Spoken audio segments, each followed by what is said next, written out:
entertainment, entertainment, and entertainment. There's a lot of different YouTubers out there who make content for entertainment purposes. And so far, we have been over my top 5 Protestants to follow, my top 5 Catholics to follow, my top 5 news sources to follow. And so today, the last one in the series, I want to go over my top 5 YouTubers that I follow just for entertainment purposes. Not really for anything else other than they've got good videos that I just want to relax, chill. This is who I watch. Sometimes I even fall asleep to some of these people. Like in the last 3 that I've done for this mini series for the month, I'm going to tell you which one I think you should definitely follow. There is one in particular that you have to follow him because he makes some pretty good stuff. I really like his videos. You'll get a laugh out of what he does, I think.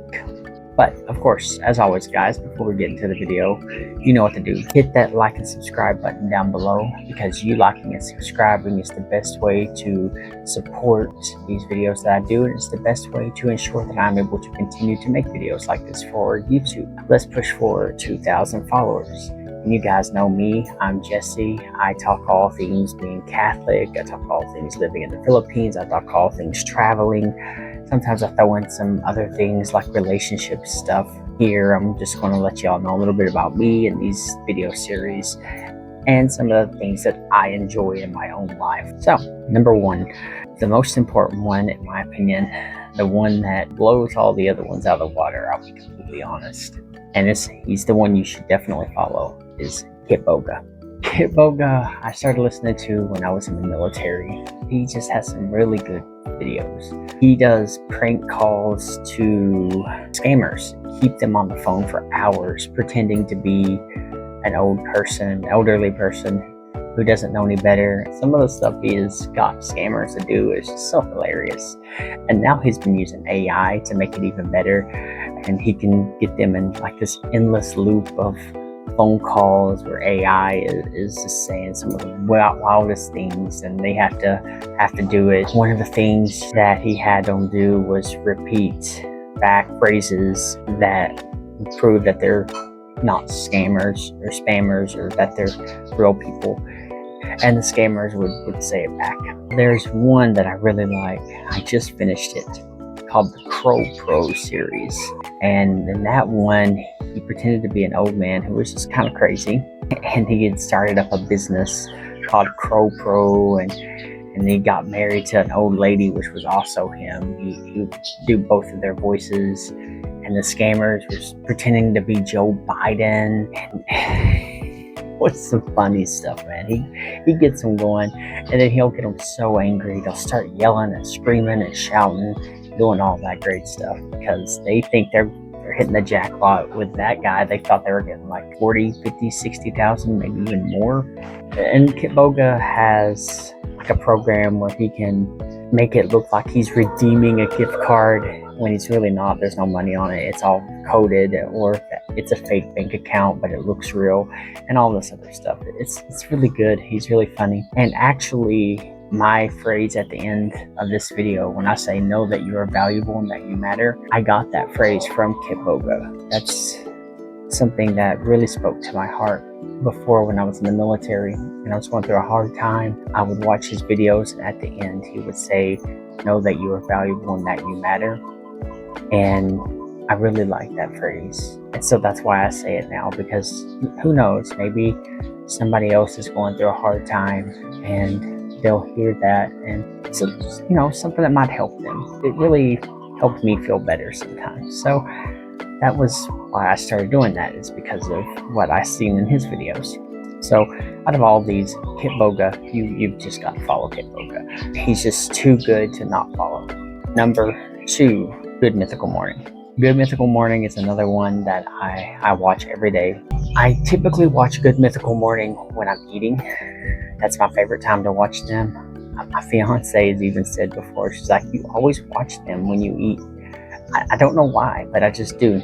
And some of my favorite episodes are the International Taste Test, where they will have a map that they throw darts at, and some of the countries have colors, different colors on them, And what they have to do is they have to taste a dish and guess where that dish is from. Then they throw their dart and try to hit the answer that they think it is. But whoever's closer to the real answer wins that round. So let's say that dish is from Japan and Rhett thinks it's from China and Link thinks it's from Mexico for some reason, because Link is always the one that's kind of not doing so well in that game. So Rhett throws it and he hits China, but the answer isn't China. And Link throws it and he hits Mexico. Obviously the answer is not Mexico. It's whoever's closer to Japan at that point. So it's really good. It's a fun one to watch. They don't do it as much as they used to though, and Link has gotten a little better. You got to watch some of the older episodes of that one. Link, poor guy, he's so funny to watch because he gets so discouraged. I remember once he just goes, you know, this is the kind of stuff that gets the views and I think I'm killing it. He's so funny, the poor guy. But they have a bunch of different episodes on different things. A lot of it involves food, so I highly recommend checking them out. They're fun to watch while you're eating. I don't know why, they just are. Kitboga is also a good one I watched to fall asleep when I didn't feel good. And I couldn't watch Family Guy. I hadn't watched Family Guy in a long time, but I watched Kitboga and he helped me sleep. That's number 2, Good Mythical Morning. Number 3, I like Skeeter Jean. This one, I guess, is a little more controversial. Some people don't like what he does. They think that what he does is for views, and of course it's for views. I mean, it's like what Chris Hansen did. Skeeter Jean, he finds predators who try to meet kids online. He will start to question them. They'll come to meet who they think is like 13, 14 years old. It won't really be a 13 or 14-year-old girl, but that's what they think. Then he'll come out and he'll just do this most over-the-top ridiculous interview, and it's almost like a parody of To Catch a Predator with Chris Hansen, but it still does good. So I don't know if I will call it a parody or not. He says his name is Skeet Hansen, and you know, Chris Hansen from To Catch a Predator. He turns it all over to the police. He doesn't do it just for the views, I don't think. Of course, obviously, he wants to get the views. You want to get paid and all that.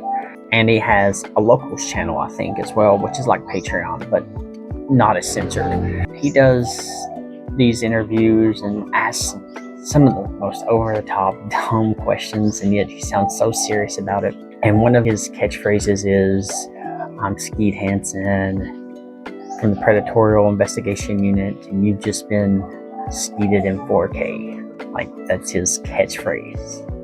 But then he turns it all over to the police, and he lets the police take it from there.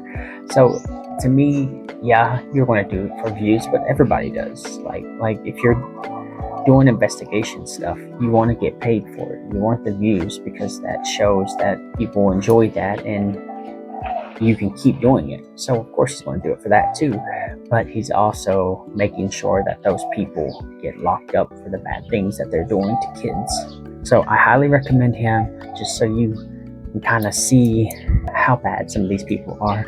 Of course, it's only in the USA. I don't think they do anything like that here in the Philippines, although maybe they should, even though the laws are a little different here. They should try to look into doing something like that. Number 4, I highly recommend watching Mr. Who's the Boss. He's really good with tech stuff. I don't particularly like some of the stuff that he likes. He's more of an iPhone guy, it would seem. I'm more of a Samsung guy, but one thing I cannot deny is that his reviews on cameras and phones and technology is pretty spot on. He's done some crazy videos where he'll buy random stuff on the internet and then see how good it is and if it works. And he's found some amazing speakers on Temu or Wish, something like that. He's found some good stuff, but he's also found some bad stuff. But his big thing is that he reviews tech. And I think he was one of the first people to speak out against the practices that the app Honey was doing. He did not sponsor them or let them sponsor him or however that went. He spoke out against that because he knew something shady was going on. And I don't think many people listened to him for that till it was finally revealed that Honey was basically taking money away from people who had affiliate links, which is sad, of course, but that's just how it was. But he has a very energetic feel to him. He's very happy. I know he likes Nintendo. That's another thing he did. He bought like all the Nintendo consoles that ever come out, and he graded them and rated them and talked about which ones were good and whatnot. He's just one of those guys that if you like tech stuff, he's a good one to follow. And I think his reviews are very good. He's just a very wholesome guy. He doesn't do a lot of the bad things or stupid things. He's just a wholesome guy that likes to do reviews and put them online. And whoever does his video edits do a really good job at video editing. I wish I could video edit as good as whoever does those video edits. Finally, number 5, Internet Anarchist. He is basically a commentary style YouTube channel, a lot like CoffeeZilla and Turkey Tom, I think. But he talks about different YouTube channels and how there was a downfall, falling out, controversy, that kind of stuff. I don't watch his stuff a whole lot, but that's mostly because he only posts at most once a week. And so I'm having to go through reruns right now. Actually, right before I came out here, I was watching a rerun of one of his episodes. But I watch his videos sometimes if I'm doing homework. It's just nice to see what's going on in the YouTube community and trying to learn what people are saying about other people to make sure that you don't get caught up in any kind of controversy. That's why I don't go on, and I don't like to debate people. I don't like to do that stuff because I just don't want to put controversy on myself. I don't feel like dealing with it. I've watched enough videos from CoffeeZilla, from Internet Anarchist, from who's the guy with the long hair. He's taken a lot of them down. I can't even remember his name off the top of my head, but he's pretty good too. And Turkey Tom, I've watched stuff from all of them, and I just don't want that controversy. I don't feel like dealing with it. It's not my thing. There you go. Those are the top 5. If you want to see comedy style stuff, definitely do Kitboga and Good Mythical Morning. If you want to see crime type stuff with a little comedy too, do Skeeter Jean. If you want to see the tech review world, Who's the Boss? And if you want to watch like documentary style videos on what's going on in the YouTube world, Internet Anarchist. So that's a wide variety, I know. Those are honestly the YouTubes I follow for entertainment. I follow other ones. Those are the top 5. Those are the ones I see myself going back to over and over just to rewatch some of their videos, especially Kitboga and especially Good Mythical Morning. They are my favorite. But let me know what y'all think in the comment section below. Have you followed any of them? Do y'all like any of their videos? Do you think that it's stupid that I follow them? I don't know. Let me know something. I'm being open and honest with you guys because it helps you all know where I come from and the kind of stuff that I like. Alright guys, know that y'all are valuable, that you matter. God bless.